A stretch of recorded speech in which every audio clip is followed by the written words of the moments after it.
অনেকে আছে ক্ষমা করতে চায় না, কঠিন হৃদয়, পাথরের মতো শক্ত হৃদয়, মাফ করতে চায় না কাউরে।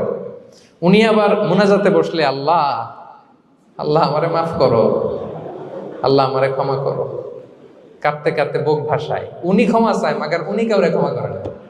এরকম ডাকাত আছে না নাই? চিন্তা করছেন? উনি ক্ষমা চায় আল্লাহর কাছে, কিন্তু উনি ক্ষমা করে না। প্রিয় ভাইরা, ক্ষমা করুন। যে ক্ষমা করে সে ক্ষমা পায়।